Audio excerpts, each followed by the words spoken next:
Blasphemy! This is madness! Madness? This is Hinduism.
Why, hello there.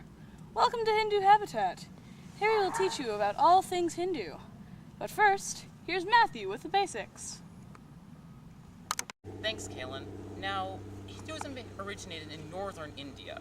One of the interesting facts about it is that it does not have a founder or date of founding, for it was woven together from regional myths and legends, thus giving it birth. That being said, there are local variations in beliefs. However, there are core ones that do not change. In the center of Hinduism is the Brahman, the underlying soul of the universe. The Hindus believe in samsara, the cycle of death and rebirth. If one accepts that their soul is in fact a part of Brahman, they will be released from the cycle, which is called moksha. Another core belief is that balance must exist in all things. One of the most well-known aspects of Hinduism is karma. Karma literally means work, deed, or action, and can be transferred as the moral law of action and reaction. What happens in our normal life is determined by what happens in our previous life. Karma almost has developed a separate existence out of Hinduism. Karma is not the only one to do this. Yoga has also branched off. Yoga is a form of meditation that brings one closer to Brahman. Yoga literally means path. Well, that's the basics. Now to Quinn for some facts, unique facts.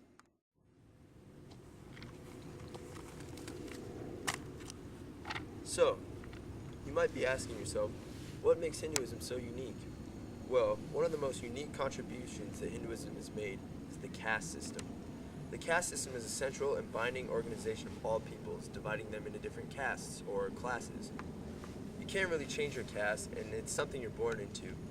But if you are a good Hindu, you'll be in a higher caste in the next lifetime. The system has been in effect for as long as Hinduism has. There was a brief period during the British rule when the caste system was abolished, but it soon came back. Here's a paradox for you. Hinduism isn't polytheistic or monotheistic.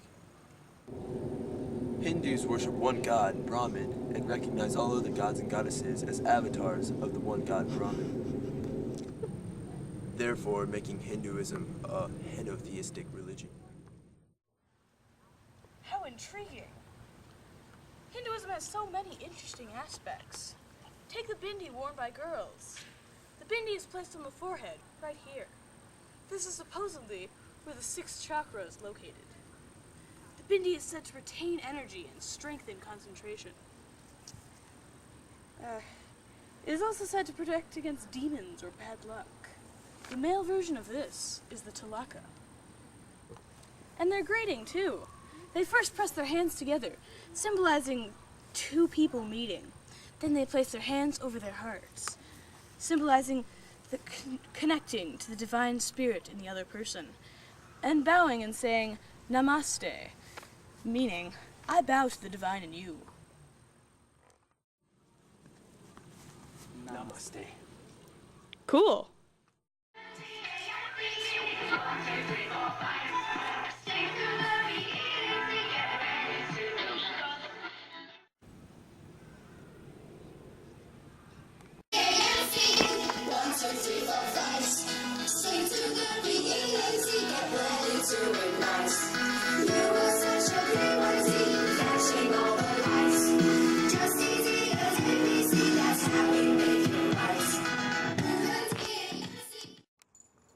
The Ganges River.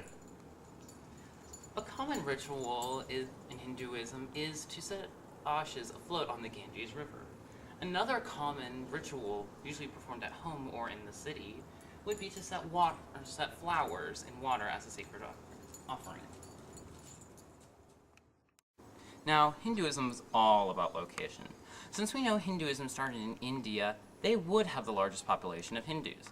Well, you'd be correct.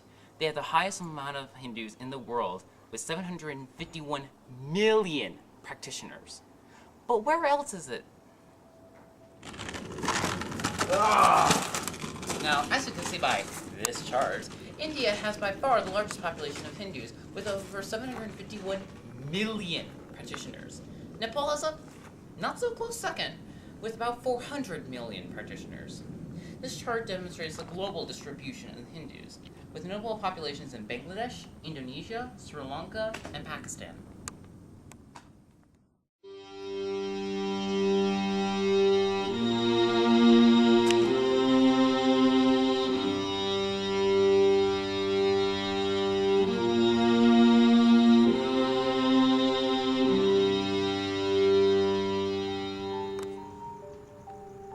One of the most influential conflicts in the history of Hinduism is the continuous and violent struggle between the Hindus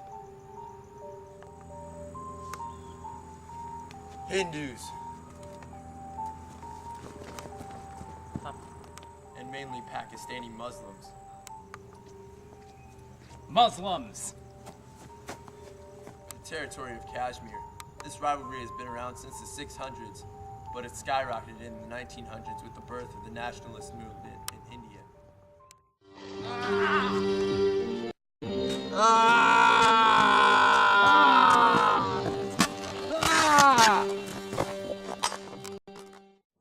Both parties are now prepared for nuclear warfare and are constantly hostile towards one another. This tension has often caused violent confrontation between the two opposing sides. Some possible solutions include demilitarizing the zone in which the two nations are disputing over. Both governments could also dismantle their nuclear weapons as a sign of concession. There can also be a new establishment of a bipartisan police force in the area. All three of these strategies would ease tension in Kashmir. Hinduism is usually a very admirable religion, promoting tolerance, tranquility, and finding of one's place in the workings of the world. One famous contribution of Hinduism and India in general is the numeral system and, revolutionary at the time, the value of 0. Now you may be wondering, why are we filming a cow? Well, there's a very simple answer to that.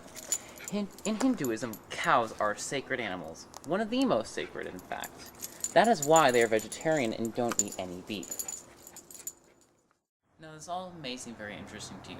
So if you want to know more about Hinduism, Hinduism has many written books that have been kept out throughout history. There are the collection of the Veda books, the most common of which, the most popular of which is the Rig Veda. They have the Ramayana, the Mahabharata, and the Puranas, which are a collection of local folklore which tie into Hinduism. That's all for the Hindu habitat. See you later, See you folks. later. See you later. Yeah! Victory!